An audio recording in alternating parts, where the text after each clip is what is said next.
Hello दोस्तों, मैं Kumar hero sir आप सबों के बीच एक बार फिर से इस YouTube चैनल पर आप लोगों को स्वागत करता हूं। और आज के इस वीडियो में हम लोग सीखेंगे कि किसी भी मैट्रिक्स का ट्रांसपोज कैसे निकाला जाता है। ट्रांसपोज को हिंदी में बोलते हैं परिवर्त, अर्थात किसी भी मैट्रिक्स का परिवर्त कैसे निकाला जाता है, जो आज हम लोग सीखेंगे। और उसके बाद सीखेंगे कि कुछ उसके प्रॉपर्टीज के बारे में, अर्थात गुणधर्म के बारे में, जो परीक्षा के दृष्टिकोण से सबसे ज़्यादा इम्पोर्टेंट है। क्योंकि परीक्षा के में आपसे एक नंबर का सवाल उसमें डायरेक्ट आपका प्रॉपर्टी से ही पूछ देता है, और सब्जेक्टिव क्वेश्चन जो है 2 नंबर का 1 या 2 इसमें से पूछने की संभावना रहती है। तो इसलिए हम लोग आज डिस्कस करेंगे और अच्छी तरह से सीखेंगे कि किसी भी मैट्रिक्स का ट्रांसपोज कैसे निकाला जाता है और क्या होता है। ठीक है, तो चलिए स्टार्ट करते हैं। आज का टॉपिक है कि किसी भी मैट्रिक्स का ट्रांसपोज, अर्थात ट्रांसपोज ऑफ ए मैट्रिक्स, आव्यूह का परिवर्त।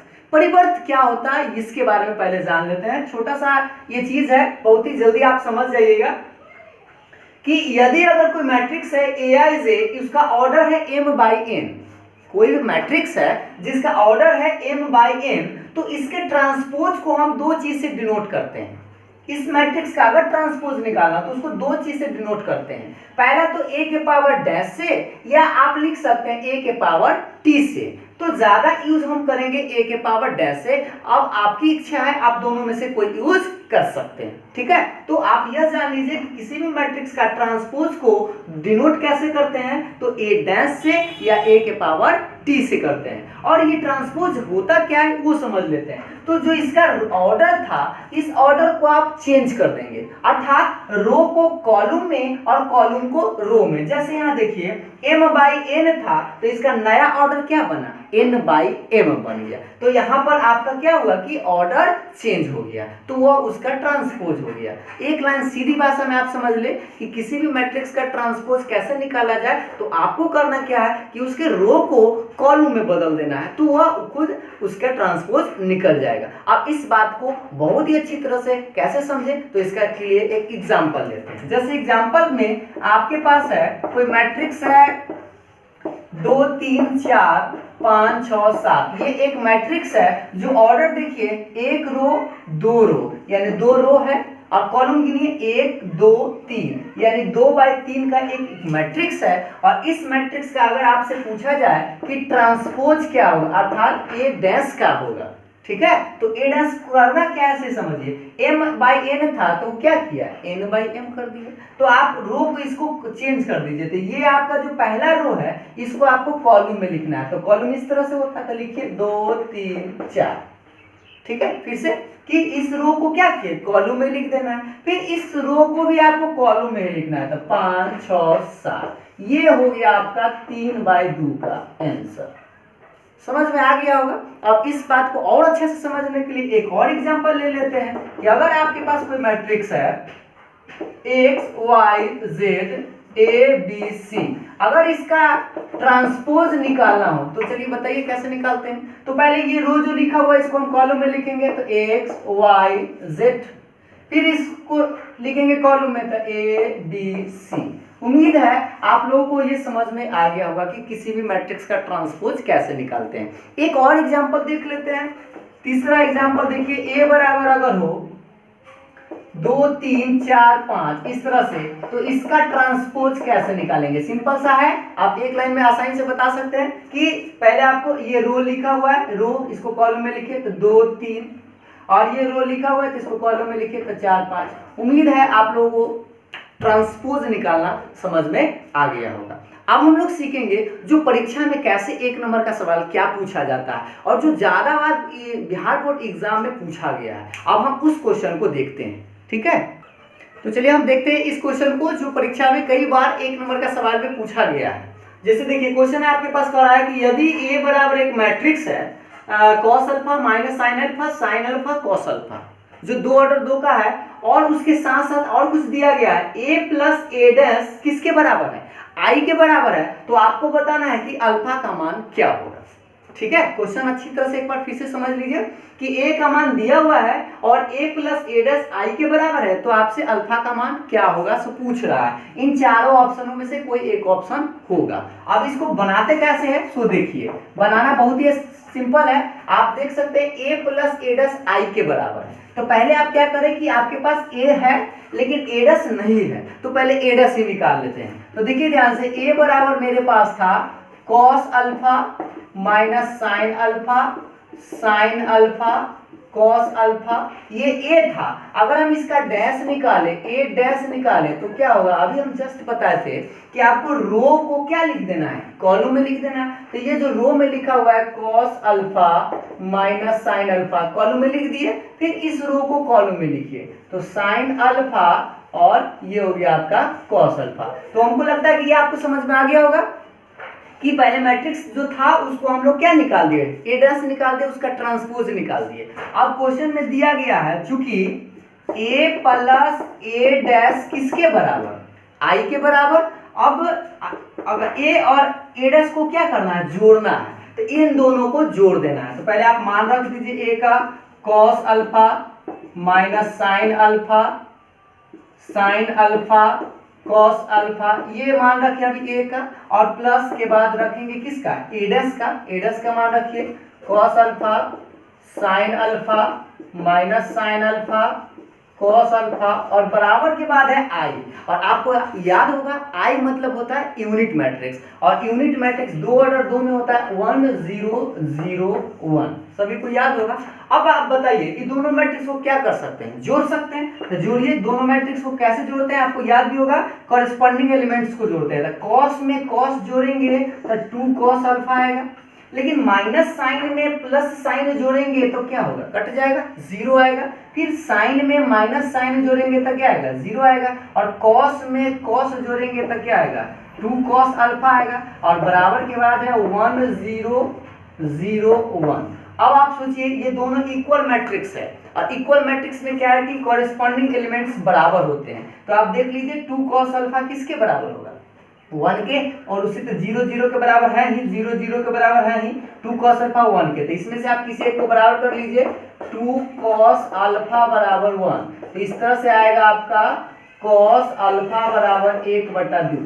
आपको बताना है cos कितना डिग्री का मान 1/2 होता है। तो आप सभी लोग को याद होगा कि cos 60 का मान होता है, और cos 60 को हम लोग लिख सकते हैं π/3। और अब ये cos से cos कट जाएगा, तो इस तरह से हमारा अल्फा का मान आया π/3। अब आप ऑप्शन में देख सकते हैं कि π/3 आपका कौन सा है, तो ऑप्शन हो गया ए। उम्मीद है आप लोग को ये समझ में आया होगा। अब हम लोग सीखेंगे कि ट्रांसपोज का कुछ इंपॉर्टेंट प्रॉपर्टीज जो परीक्षा के दृष्टिकोण से ज़्यादा इम्पॉर्टेंट है। चलिए तो हम देखते हैं आप कि किसी भी मैट्रिक्स के ट्रांसपोज के कुछ गुणधर्म है जो सबसे ज़्यादा इम्पॉर्टेंट है, उसको हम लोग समझते हैं। तो देखिए लिखा हुआ है properties of transpose of matrices, अर्थात अवयवों के परिवर्त के गुणधर्म। तो इसमें हम लोग गुणधर्म को पहले समझ लेते हैं, और तब हम इन सारे गुणधर्मों को एग्जाम्पल के सहारा से सत्यापित करेंगे।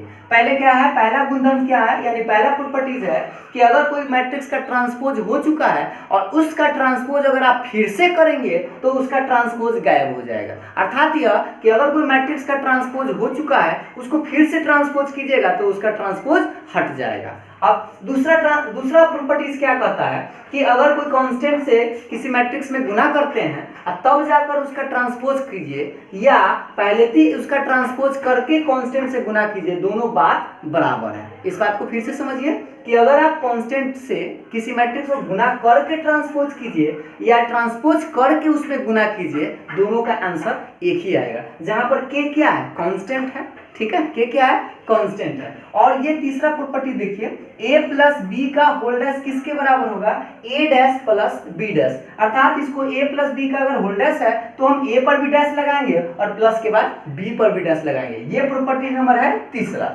अब हम लोग प्रॉपर्टी नंबर चौथा देखते हैं, जो सबसे ज्यादा इंपॉर्टेंट है और कई बार, बहुतों बार कह सकते हैं इसको कि एग्जाम में ये सवाल डायरेक्टली पूछा गया है। प्रॉपर्टी डायरेक्ट ऑप्शन में आपसे 1 नंबर का सवाल में पूछ देता है। कैसे कहेगा कि ए बी का होल डैश किसके बराबर है, ए बी का होल डैश किसके बराबर है। 4 ऑप्शन देगा। पहला ऑप्शन देगा कुछ इस तरह से, a डैश b डैश, दूसरा ऑप्शन बी डैश ए डैश, तीसरा ऑप्शन ए बी और चौथा ऑप्शन इनमें से कोई नहीं। तो आप अगर याद रखते हैं इसको कि ए बी का होल डैश जो होता है वो किसके बराबर होता है, बी डैश और ए डैश के बराबर होता है। एक बार फिर से इसको समझ लीजिए कि ए बी का होल डैश किसके बराबर होता है, बी डैश और ए डैश के बराबर होता है। तो ये आपको प्रॉपर्टी हर हाल में याद होना चाहिए। अब इन चारों प्रॉपर्टी को हम एग्जाम्पल के सहायता से सत्यापित करेंगे कि यह चारों कैसे एक दूसरे के सबके बराबर, ठीक है। तो चलिए देखते हैं कि पहला प्रॉपर्टी के बारे में पहले हम लोग समझते हैं, पहला प्रॉपर्टी को एग्जाम्पल के सहारा से। तो देखते हैं पहला प्रॉपर्टी हम लोगों के पास था, ए डैश का होल डैश क्या होता है, ए के बराबर होता है। अब एक एग्जांपल ले लेते हैं, इसमें मान लेते हैं कि कोई मैट्रिक्स हमारे पास है 2 3 4 5 6 7।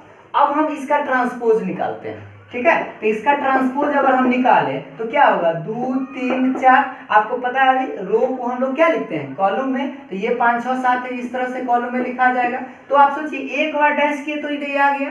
अब हम इसको दोबारा डैश करेंगे, फिर से ट्रांसपोज करेंगे, यानी ट्रांसपोज हो चुका था इसको फिर से ट्रांसपोज करेंगे। तो इसका ट्रांसपोज कीजिएगा तो ये जो रो में लिखा गया इसको आप कॉलम में लिखेगा, थोड़ा ध्यान से। ये जो है इसको आप ऐसे लिखेंगे, फिर ये रो में है इसको कॉलम में लिखेंगे, फिर ये रो में है इसको कॉलम में लिखेंगे। तो आप देखिए कि अगर हम इसका ट्रांसपोज किए तो ये जो मान आया ये रिटर्न किसके जैसा है, ए के जैसा है। तो बराबर में हम लिख सकते हैं ए। तो इस तरह से आपका क्या आया कि ए डैश का अगर आप फिर से डैश करें तो क्या आया, ए आया। तो इस तरह से हम कह सकते हैं कि पहला प्रॉपर्टी कह रहा था कि अगर किसी भी मैट्रिक्स का अगर ट्रांसपोज करते हैं और उसका फिर से ट्रांसपोज कर देते हैं तो उस ट्रांसपोज ही गायब हो जाएगा। जो इस तरह से आप लोगों को समझ में आ गया होगा। अब हम लोग समझते हैं दूसरा प्रॉपर्टी के बारे में। चलिए दूसरा प्रॉपर्टी देखते हैं। आप कोई भी एग्जाम्पल ले लीजिए, एक सेट एक मैट्रिक्स मान लीजिए 2 3 4 5 6 7, इस तरह से एक मान लेते हैं। अब आप एक मैट्रिक्स मान लिया, अब इसमें हमको पहले क्या करना है, कांस्टेंट से गुना करना है। तो चलिए इसमें कांस्टेंट से गुना कीजिएगा तो के ए, यानी आपको के से गुना करना है। तो इस सारा एलिमेंट में के से गुना हो जाएगा, जैसे 2 के 3 के 4 के 5 के 6 के और ये हो गया 7 के। तो ये जो आपका आया अभी क्या आया, के एक निकाल लिए। अब के का हमको क्या निकालना है, पहले डैश निकालना है। तो चलिए इसका डैश निकालते हैं, के ए का होल डैश। तो डैश करने का मतलब होता है ट्रांसपोज, और ट्रांसपोज बहुत आसान है। इसको आप रो में लिखा उसको कॉलम में लिखिए। तो 2 के 3 के एंड 4 के ये लिख दिए रो में, कॉलम को रो को कॉलम में लिख दिया। अब इस रो को कॉलम में लिखे, तो 5 के 6 के और 7 के। तो ये जो आप आया ये आया किसका, के ए का होल डैश का मान। अब हम लोग देखते हैं इसका मान निकाल के कि के ए डैश का मान क्या आता है। तो इधर देखते हैं, देखिएगा पहले हम निकाले ए डैश। तो ए डैश तो आपके पास पता है कि ए डैश आप निकाल सकते हैं। इसको निकालेंगे तो कितना आएगा, 2 3 4, इस तरह से जो रो में लिखा हुआ इसको कॉलम में लिख रहे हैं और इसको लिखेंगे, फिर क्या लिखेंगे 5 6 7। तो ये तो पहले आप समझ गए कि ए डैश हो गया। अब हमको ए डैश में किससे गुना करना है, के से। तो इसको गुना कीजिए, तो के ए डैश। अब इसको बताइए ये जो रो में लिखा गया है इस तरह से, इसको क्या करना है, नहीं सॉरी, इसको बस क्या करना है, गुना कर देना है। इसको क्या करना है, अब चलिए ए डैश का मान ये तो निकाल दिए। अब हमको करना है ए डैश में किससे गुना, के से गुना। तो गुना कीजिए के से, तो आ जाएगा 2 के 3 के 4 के और इस सब में किया जाएगा तो 5 के 6 के और 7 के। तो आप यहाँ देखिए कि के ए का होल डैश किसके मान के बराबर है, क्या के डैश के मान के बराबर है कि नहीं। तो देयरफॉर हेंस इस तरह से हम कह सकते हैं कि के ए का होल डैश जो है, के का होल डैश जो है वो किसके बराबर है, के ए डैश के बराबर है। समझ में आया होगा, कोई दिक्कत नहीं है। तो चलिए अब हम लोग तीसरा प्रॉपर्टी देखते हैं कि तीसरा प्रॉपर्टी क्या है। आपको याद होगा तीसरा प्रॉपर्टी है ए प्लस बी का होल डैश किसके बराबर होता है, ए डैश प्लस बी डैश के बराबर होता है। तो आपको इसको सत्यापित करना है और आप दो मैट्रिक्स आप कोई भी ले सकते हैं, बस सेम ऑर्डर का लीजिएगा ताकि आप उसको जोड़ा जा सके, ठीक है। तो हम एक मैट्रिक्स ले लिए ए और एक मैट्रिक्स ले लिए हैं बी। अब हम इसको सत्यापित करते हैं इसके सहारा से। देखिएगा ध्यान से, पहले हमको क्या चाहिए, ए प्लस बी चाहिए और इधर राइट साइड हमको क्या चाहिए, ए डैश बी डैश। तो ए डैश बी डैश आप निकाल सकते हैं। चलिए तो पहले हम निकालते हैं, पहले एलएचएस देख लेते हैं। तो पहले क्या करें, ए प्लस बी निकालिए। तो ए प्लस बी मतलब क्या, ए में बी को जोड़ना है तो चलिए ए में बी को आप यहाँ से डायरेक्ट भी जोड़ सकते हैं। तो जोड़ के दिखाइए, देखिए जोड़ना याद होगा आप सभी को कि इसका संगत अवयव को जोड़ा जाता है। कैसे? 2 में कौन जुड़ेगा? 1, फिर 1 में ही 2 और 3 में 3, सीधा सामने सामने जोड़ देना है। जैसे जोड़िए 2 में 1 तक कितना? 3, और 1 में 2 तो 3, और 3 में 3 तक कितना आया? 6। जोड़ रहे हैं, ठीक है। आप इसको जोड़ेंगे इसके सामने तो 4 और 5 9, और 1 1 2 और 3 और 2 कितना आएगा? 5 आएगा। तो इस तरह से हम क्या निकाले? a प्लस बी निकाल दिए। a प्लस बी निकालने के बाद उसका क्या करना था? डैश निकालना था। अब इसका हम डैश निकालते हैं। ध्यान दीजिएगा, a प्लस बी का होल डैश निकालेंगे तो आपको पता होगा डैश का मतलब होता है जो रो में लिखा हुआ है उसको क्या कर देंगे? कॉलम में। तो इसको कॉलम कीजिए। इसको जो लिखा हुआ है 3 3 6, आप इसको ऐसे लिखा हुआ 9 2 5, तो ये जो मेरा आया वो a प्लस बी का होल डैश आया, ये पार्ट आ गया। अब हम इस पार्ट को निकालते हैं। तो ध्यान दीजिएगा, right side a dash plus b dash चाहिए आपको, and a dash plus b dash. आप सोच के बताइए a डैश कैसे निकालते हैं? a डैश आपके पास तो है नहीं, a डैश पहले इसका निकाल लीजिए डायरेक्ट। आप ध्यान दीजिएगा थोड़ा सा, a डैश कैसे निकालेंगे? रो में लिखा है उसको कॉलम में 2 1 3, ठीक है। अब इसको निकालिए 4 1 3 और प्लस, उसी तरह से आप बी डैश निकालेंगे। तो बी के मान आपको पता है, तो बी डैश आप आसानी से निकाल सकते हैं। चलिए बताइए, रो में जो लिखा है उसको कॉलम में 1 2 3 5 1 2, तो कॉलम में तो लिख दिए। अब इन दोनों को क्या करना है? सिंपल सा है, जोड़ देना है। चलिए जोड़िए, सामने सामने जोड़िए। 2 में 1 3, 4 में 5 9, 1 का 2 3, 1 का 1 2, 3 3 6 और 3 2 5। तो देखिए तो क्या a प्लस बी का होल डैश और a dash plus B dash क्या दोनों बराबर है? निश्चित रूप से बराबर है। तो इस तरह से हम कह सकते हैं कि a प्लस बी का होल डैश जो होता है वह a डैश प्लस किसके बराबर होता है? b डैश के। उम्मीद है आप लोगों को यह भी प्रॉपर्टी समझ में आ गया होगा। अब हम लोग लास्ट प्रॉपर्टी समझिए, देखते हैं लास्ट प्रॉपर्टीज कैसा है, और जो डायरेक्टली एग्जाम में क्वेश्चन में पूछा जाता है। इसको ऐसे कैसे पूछा जाएगा समझ लीजिए। ऐसे प्रॉपर्टी कहेगा कि a का मान दे दिया और b का मान दे देगा, और कहेगा कि इसको सत्यापित करें कि a b का होल डैश किसके बराबर है? b डैश a डैश के बराबर। तो एक तरह से ये क्वेश्चन भी इसी तरह से पूछा जाता है। अगर हम इसको बनाना सीखे तो हम समझिए कि एक क्वेश्चन भी आप बना सकते हैं जो 2 नंबर का आता है। चलिए इसको देखते हैं कैसे बनाया जाए। पहले आप सोच लीजिए, समझ लीजिए, क्वेश्चन भी एक तरह का है कि a का मान दे देगा और b का मान दिया गया है। तो आपको पहले क्या निकालना है, गौर से देखिए। पहले आपको निकालना है a b निकालना है। तो यहाँ पर आपको गुना की जरूरत है, यानी a में b से गुना करने आना चाहिए। अगर आप गुना नहीं सीखे हैं तो पिछले वीडियो में जाकर आप गुना सीख सकते हैं। ऐसे यहाँ पर भी हम आपको गुना सिखा रहे हैं, थोड़ा सा ध्यान से देखिएगा तो आपको समझ में निश्चित रूप से आएगा। चलिए पहले निकालते हैं a b, मतलब a में b से गुना करना है। तो यानी -2 4 5, ये a का मान है, b का मान रखिए 1 3 -6, ठीक है। थोड़ा सा गुना ध्यान से सीखने की जरूरत है।